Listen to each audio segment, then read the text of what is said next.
រដ្ឋាភិបាលត្រាំបង្ហាញយុទ្ធសាស្ត្រដើម្បីទប់ស្កាត់ចំនួនជាមួយចិនជុំវិញបញ្ហាតៃវ៉ាន់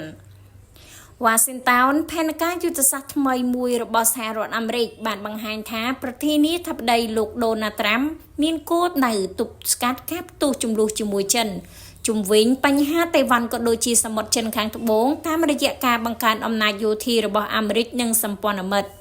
នេះបានយោងតាមការចេញផ្សាយដោយទីភ្នាក់ងារសារព័ត៌មាន Reuters នៅថ្ងៃសៅរ៍ទី6 ខែធ្នូឆ្នាំ2025រដ្ឋាភិបាលលោកត្រាំបានបង្ហាញពីយុទ្ធសាស្ត្រឆ្លើយតបរបស់ខ្លួនចំពោះបញ្ហាតៃវ៉ាន់ដែលជាបញ្ហាទួតដប់រសើបបំផុតមួយនៅលើពិភពលោកក្នុងឯកសារយុទ្ធសាស្ត្រសន្តិសុខជាតិផ្លូវការដែលចេញផ្សាយកាលពីថ្ងៃសុក្រ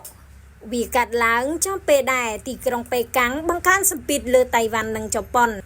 ដោយដាក់ពង្រាយនាវាយោធាយ៉ាងច្រើនសម្បើមនៅពីពេញដែនដឹកតំបន់អាស៊ីបូព៌ាក្នុងសប្តាហ៍នេះដែលជាការដំឡើងសាច់ដុំដ៏ធំបំផុតគិតមកដល់ពេលទល់នឹងបច្ចុប្បន្នឯកសារខាងលើបានលើកឡើងយ៉ាងដូចនេះថាការទប់ស្កាត់ចំនួនជុំវិញបញ្ហាតៃវ៉ាន់ដែលប្រសើរបំផុតតាមរយៈការបង្កើនអំណាចយោធាលើលុបគឺជាអាទិភាពមួយ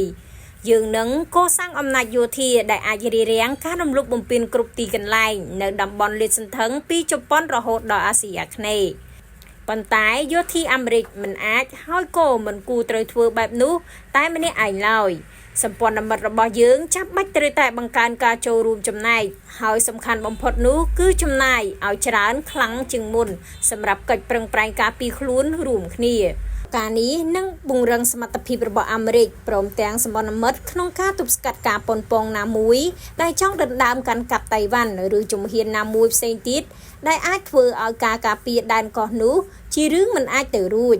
គូបញ្ជាក់ថាយើងចង់ស្វែងរកទំនាក់ទំនងជិតស្និទ្ធជាមួយប្រធានាធិបតីចិនលោកស៊ីនជីពីងលោកត្រាំហាក់មានការជៀសវាងនិយាយចំអំពីរបៀបដែលរូបលោកនឹងឆ្លើយតបចំពោះការកាត់ឡើងនៃភាពតានតឹងជុំវិញតៃវ៉ាន់ពីផ្ទុយពីអតីតប្រធានាធិបតីលោកโจ Biden ដែលអំឡុងពេលកាន់អំណាចឆ្នាំ2021រហូតដល់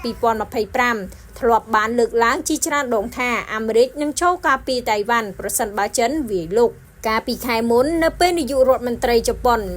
លោកស្រី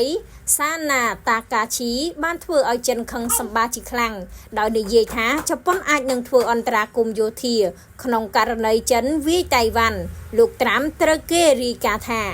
បានប្រាប់ឲ្យលោកស្រីកុំបង្កើនកម្ដៅថែមទៀតក្នុងចំនួនជាមួយចិនយ៉ាងណាមិញលោកត្រាំទើបតែបានចុះហត្ថលេខាលើច្បាប់អាមេរិកមួយដែលតម្រូវឲ្យរដ្ឋាភិបាលលោកពិនិត្យជាប្រចាំទៅលើរបៀបដែលខ្លួនធ្វើប្រាក់អាស័យតាក់ទងជាមួយទីក្រុងតៃប៉េមិនត្រឹមតែប៉ុណ្ណោះរដ្ឋបាលលោកក៏បានអនុញ្ញាតផងដែរនៅការលក់គ្រឿងបន្លាស់យន្តហោះចម្បាំងនិងយន្តហោះយោធាផ្សេងទៀតឲ្យទៅកាន់តៃវ៉ាន់ក្នុងតម្លៃ$330 លានទាំងនេះត្រូវបានទីក្រុងតៃប៉េមើលឃើញថាជាសញ្ញានៃការគ្រប់គ្រងទន្ទឹមនឹងគ្នានេះលោកត្រាំបានជំរុញឲ្យជប៉ុននិងកូរ៉េខាងត្បូងដែលជាសម្ព័ន្ធមិត្តពីរដ៏សំខាន់ក្នុងតំបន់ប្រឹងប្រែងបង្កើនការចំណាយលើវិស័យយោធាសូមអរគុណ